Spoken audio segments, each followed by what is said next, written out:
Hello friends, आज हम बात करते हैं ग्रेविटेशनल फोर्स और इलेक्ट्रोस्टैटिक फोर्स। दोनों को हम कंपेयर करेंगे।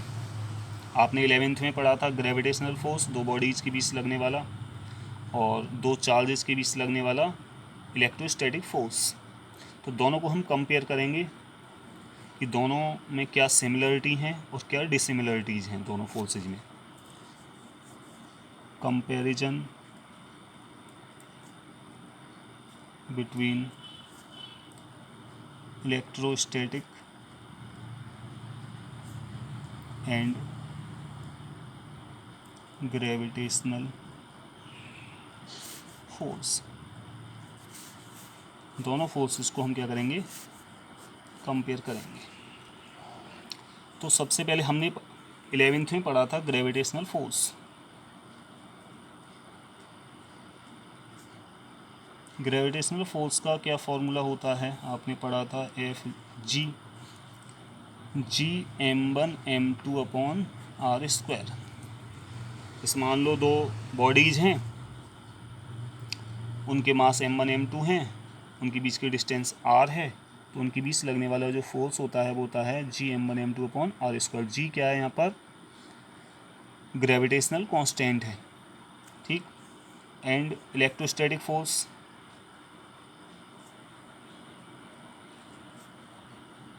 इलेक्ट्रोस्टैटिक फोर्स का फॉर्मूला आपने पढ़ा था कूलम्ब्स लॉ से,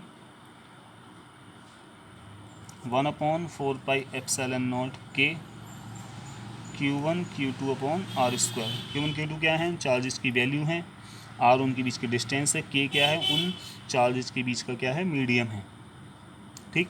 ये दोनों फोर्स हैं। तो पहले तो हम इनमें सिमिलरिटीज़ देखेंगे,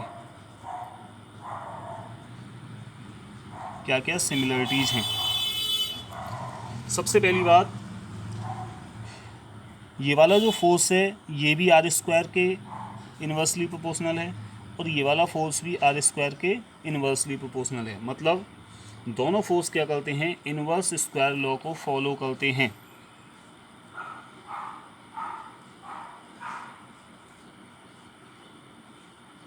both forces obey inverse square law, से इन्वर्स स्क्वायर लॉ बोलते हैं कि जो फोर्स है वो डिस्टेंस के स्क्वायर के क्या है, इन्वर्सली प्रोपोर्शनल है। दूसरी सिमिलरिटी क्या है दोनों में,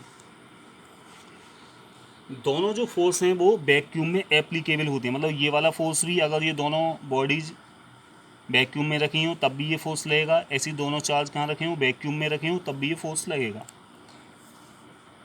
applicable in vacuum. Third similarity क्या है, दोनों फोर्स क्या हैं, सेंट्रल फोर्स हैं। सेंट्रल फोर्सेज, सेंट्रल फोर्सेस का मतलब क्या है, सेंट्रल फोर्सेस का मतलब ये है कि जैसे मान लो ये दो बॉडीज़ हैं, इसका मास m1, इसका मास m2, बीच की डिस्टेंस क्या है, r। तो ये वाली बॉडी क्या करेगी, इसे अपनी ओर अट्रैक्ट करेगी, और ये वाली बॉडी इसे अपनी ओर अट्रैक्ट करेगी। सेंट्रल फोर्सेस का मतलब है जो फोर्स की डायरेक्शन होती है वो दोनों बॉडीज़ के सेंटर्स को मिलाने वाली लाइन के अलोंग होती है फोर्स की डायरेक्शन। ऐसे इसमें होता है कि मान लो ये दो चार्जेस हैं, अगर दोनों चार्ज सिमिलर हैं, ये Q1 है, ये Q2, तो ये इससे रिपेल करेगा, ये इससे रिपेल करेगा। तो फोर्स की डायरेक्शन दोनों चार्जेस के सेंटर्स को मिलाने वाली लाइन के अलोंग होती है। इस प्रकार के फोर्सेज को हम क्या कहते हैं, सेंट्रल फोर्सेज कहते हैं। फोर्थ और क्या सिमिलरिटी है, दोनों फोर्सेज जो हैं वो कंजर्वेटिव होते हैं। कंजर्वेटिव फोर्स आपने 11th में पढ़ा था। कंजर्वेटिव फोर्स वो होते हैं कि the work done against these forces independent of the path followed by the body. मतलब ये इन फोर्सेस के द्वारा जो वर्क डन होता है वो उस बॉडी के पाथ पर डिपेंड नहीं करता है। इस प्रकार के फोर्सेज को हम क्या कहते हैं, कंजर्वेटिव फोर्स कहते हैं। तो ये क्या है, इनमें सिमिलरिटीज़ हैं इन फोर्सेज में। अब डिसिमिलरिटीज़ क्या हैं ये भी देख लेते हैं।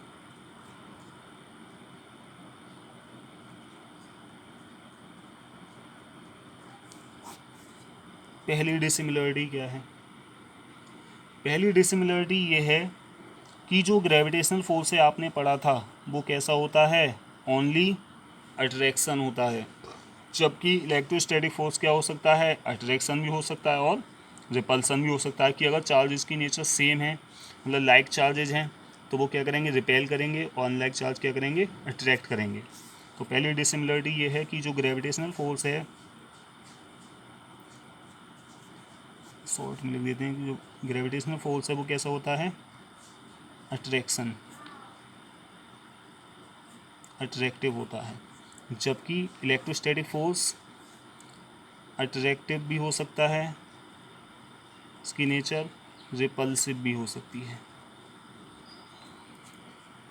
और क्या सिमिलरिटी है, डिसिमिलरिटी सॉरी, पहला तो ये हो गया कि ये अट्रैक्टिव होगी इसकी नेचर, ये अट्रैक्टिव भी हो सकता है और रिपल्सिव भी हो सकता है। दूसरी कि जो ग्रेविटेशनल फोर्स है वो उन दोनों बॉडीज़ के बीच के मीडियम पर डिपेंड नहीं करता है, जबकि जो इलेक्ट्रोस्टैटिक फोर्स होता है वो मीडियम पर डिपेंड करता है। यहाँ पे क्या आ रहा है, ये डाइलेक्ट्रिक कांस्टेंट है के, बताया था हमने पहले, और के की जो वैल्यू होती है वो अलग अलग मीडियम के लिए क्या होती है, अलग अलग होती है। इसका मतलब ये मीडियम पे डिपेंड करता है, ये मीडियम पे डिपेंड नहीं करता।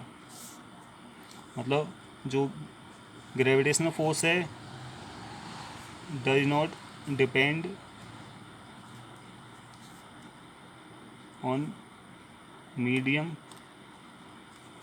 और जो इलेक्ट्रोस्टैटिक फोर्स है वो डिपेंड्स अपॉन मीडियम, ये मीडियम पे डिपेंड करता है। और क्या डिसिमिलरिटी है, third, electrostatic force is much larger than gravitational force.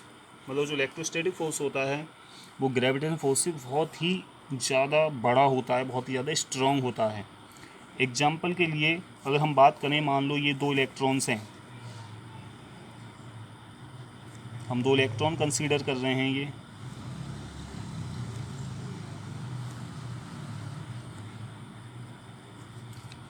बीच की डिस्टेंस मान ले रहे हैं आर है।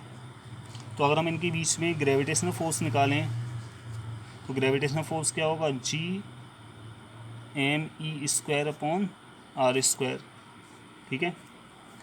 एंड इलेक्ट्रोस्टैटिक फोर्स अगर हम निकालेंगे तो वो होगा k e square upon are square. Q1 Q2 की क्या आ जाएगा, ई इलेक्ट्रॉन का चार्ज है, तो k e square upon are square.